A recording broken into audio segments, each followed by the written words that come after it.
искам да ви разкажа нещо лично, което смятам, че може би ще помогне на млади и на не толкова млади да приемат себе си и да се харесват. Знаете ли на мен колко време ми отне, като се погледна в огледалото, да се харесвам? Ами може би над 10 години, буквално. Някъде около 14-15 годишна възраст, до към 25, аз не излизах на улицата без грим. Сигурно съм ставала в 5:30, за да скривам всички недостатъци, които имах по своето лице. Спомням си, че когато ходеха на дискотека и в един момент светваха рязко прожекторите, аз навеждах глава, за да не се вижда лицето ми, за да не се отбелязват всички наистина огромни недостатъци, които имам. И за които си нося белези, от които вече не се притеснявам. Първо, защото съм направила абсолютно всичко, което е било по силите ми да ги преборя. И второ, защото всъщност това съм аз. И както съм казвала на хора, които са се опитвали, за съжаление, да ме накарат да се чувствам зле, от това, че имах проблемна кожа с много акне, буквално цялото ми лице беше в пъпки.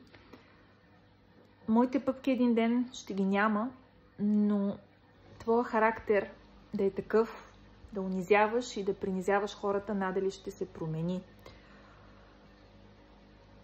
И тъй като имам и две момичета, които вече навлизат в тази възраст, в която телата им започват да се променят и може би в един момент няма да се харесват. Искам и заради тях, и заради всички млади, които ме гледат, както казах, и не задължително млади хора, да ви разкажа за себе си, да ви разкажа за това как при мен се случи. И всъщност промяната идва оттам, когато ти сам възприемаш себе си. Аз съм споделяла тук, че Марчето, тя сигурно ще види, ще се познае, една моя съученичка ми беше направила комплимент. Била съм, може би, 8 или 9 клас, т.е. на 15-16 години. Направи ми комплимент, бях сложила една пола и аз до толкова се чувствах грозна и ужасна, постоянно, че извиках в междучасието, в едно тихо ъгълче на коридора на училището, да попитам защо ми се подиграва. Защото аз бях убедена, че няма как някой да мисли, че изглеждам добре.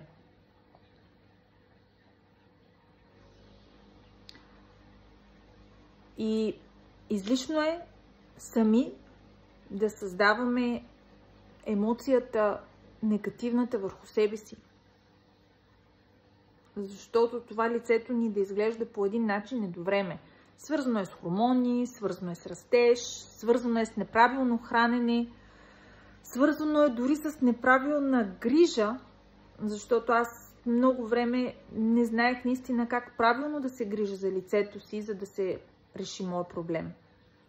И искам да ви кажа, че съм слагала какво ли не, от домашни маски с пяна, каро за бръснене, до кисело мляко, сложено върху филийка хляб да се изцеди, след това нанесено на лицето, до паста за зъби, лимон, пчелен прашец, мед, до всякакви възможни козметични процедури и пилинги.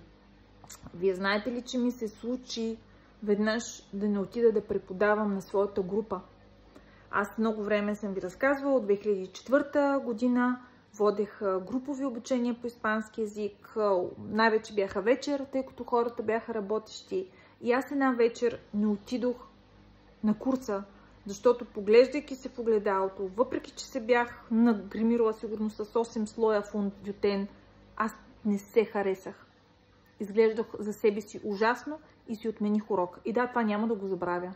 Как плачех пред огледалото. И с това видео въобще не искам никого да обвинявам. Всъщност единственият виновник да премина през това нещо съм била до голяма степен аз.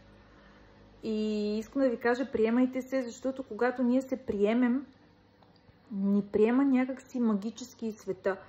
Наистина не мога да кажа в кой момент се отпуши всичкото това нещо в мен, аз да се харесам. Няма конкретна ситуация, няма конкретен човек. Но трябва да не спираме да търсим това да се харесаме. Не казвам да се преекспонира, не казвам да се чувстваме над другите. Ние винаги ще имаме някакви си недостатъци, но ето аз сега въобще не се притеснявам да покажа лицето си без грим. Единствено с този отцветен балсам, който имам на устните. И когато ти се харесваш, ще те хареса и света. Когато ти се грижиш за себе си, това ще се види и на твоето тяло. И също така, чрез това видео се възползвам да ви кажа нещо лично отново, но все пак аз съм вече над 5 години и половина с Ара Лингуа, с това наистина да споделям от сърце нещата, които казвам. С една от най-добрите ми приятелки решихме този декември да си поставим цели. Предполагам, много от вас го правите. И всъщност целите този декември са лично за нас. Това да изглеждаме прилично, добре, да се грижим за кожата, за телата, за косата, за ногтите си. Може би сте забелязали, че моите ногти от много време наистина им липса лак. Сега им сложих съвсем дискретно.